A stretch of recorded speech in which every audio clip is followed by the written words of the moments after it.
Hey, welcome back to the channel, you guys. Vic's Views. I got a movie I want to put on you guys' radar. Whether you watch it or not, I don't know. This is going to be a quick one. This is not a review. This is me giving you my input. It's a 2018 movie.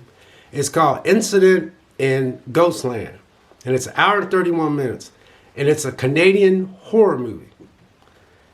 I tell you, when I watched this movie, I was like, wow, what am I watching? The thing is that it's about it says her reality is grislier than her fiction, or is it part of her fiction? Either way, she has to find a way out or die. The way that this explains it is the exact way that this movie is. I'll read it one more time. Her reality is grislier than her fiction, or is it part of her fiction?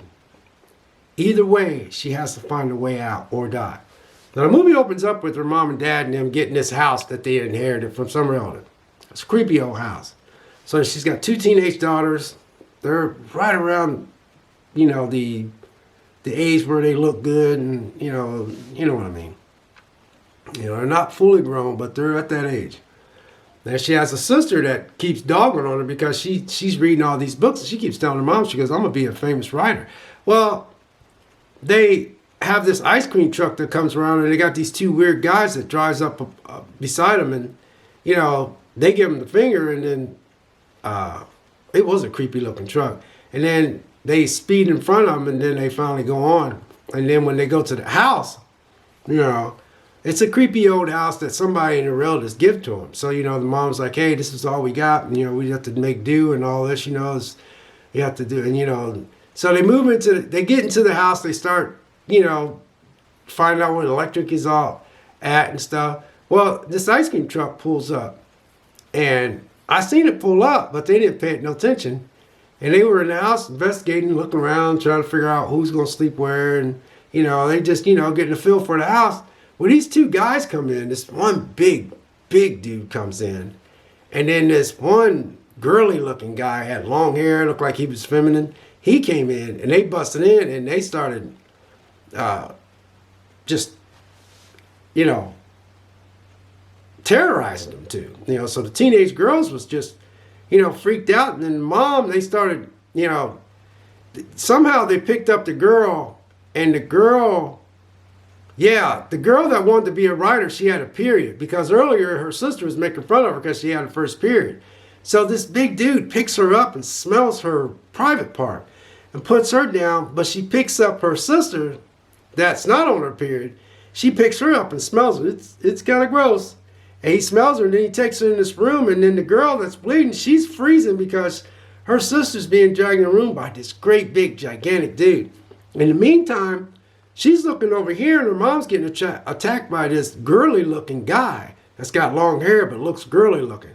And he's stabbing her mom and stuff, and then she's hearing her sister in there crying and by getting God knows what done by that big dude. And then this guy is stabbing her mom, and then it shows her mom defending himself, and then her mom ends up, so I thought, killing both of those guys.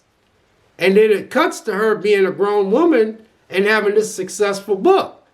So I'm like, well, what happened? So then it goes to her, this #1 book being sold and all this kind of stuff, and then this latest book, which was her best book ever written, it was based on that incident, right? So I'm like, okay, so then she gets a phone call by her mom, and she has to come home, and she goes home, and when she goes home, her mom has to deal with the daughter that got raped by the big guy. She's never been right since then.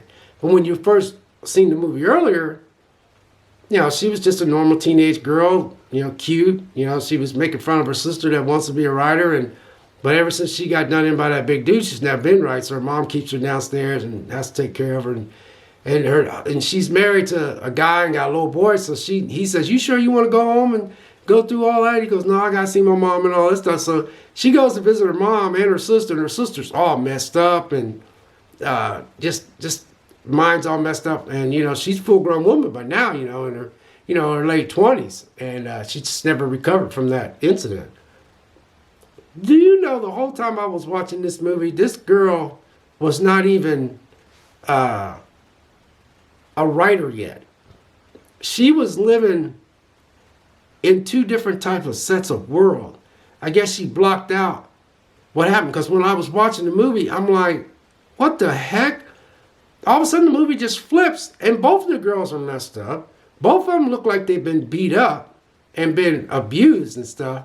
And when you watch this movie, it come to find out that in her mind, they never escaped. These two guys end up killing her mom. And they kept these girls hostage in this house. And this house is in a remote area. So nobody ever checked on them. You know, nobody ever checked on them. They just thought people lived in that house. And they kept these girls locked up that whole time. And I guess I couldn't imagine what they was doing to them. So then the movie takes off. These two girls try to figure out how to escape. And they escape, but then they find these two cops. And these two cops pull over and they're just hysterical and stuff. But the guy that looked girly ended up, you know, he ended up catching up with him because he followed the trail. He ends up shooting both those cops. Now, when I was watching this, I'm like, now I know normally when you shoot cops, man, after a while they're going to call that cop. They're going to call that cop car, and you don't get no response. Those cops are on it. So that's one thing I don't like about movies. They do this, and in this movie, they didn't do that. Yeah, just letting you know that they didn't do it, because I was like, okay, you can only kill so many cops, man. After a while, that cop car sits there for a couple hours, no response. They're going to send another patrol officer. So anyway, they take them back to the house. And I'm like, what the damn? You know, because I was getting messed. I was like, man, you need to take these guys out. Well, anyway, they struggle and fight and stuff like that. And then it looks like these two guys are getting ready to do these two girls in, right? And then all of a sudden, this sheriff comes through the door and he puts a gun on them. And I was like, oh, wow, okay, about time, man. This is more realistic, you know what I'm saying? And he tells him, he says, you move, I'm going to shoot you. Because he seen those two girls were all jacked up. Guy moved. Pop, pop, pop. Shot him. I said, there you go. That part was real. And they ended up rescuing the girls and everything like that and put them on stretchers. But the whole time I'm thinking it's one thing and it's the other. So they load them up in the stretcher and both those people got killed, and it has the sheriff and stuff. All the house is taped off. The whole time I'm watching this movie, I thought I was watching one thing when I was ended up watching another. I was watching what she wanted in her real life, but she never got, because they never did end up getting out of that house. They killed their mom, and they kept them hostages all that time and did God knows what. Good movie, good movie. But anyway, it's called Graceland. It came out in 2018. It's a Canadian horror movie, and it's an hour and 31 minutes. God bless and take care, and we'll catch you in the next video.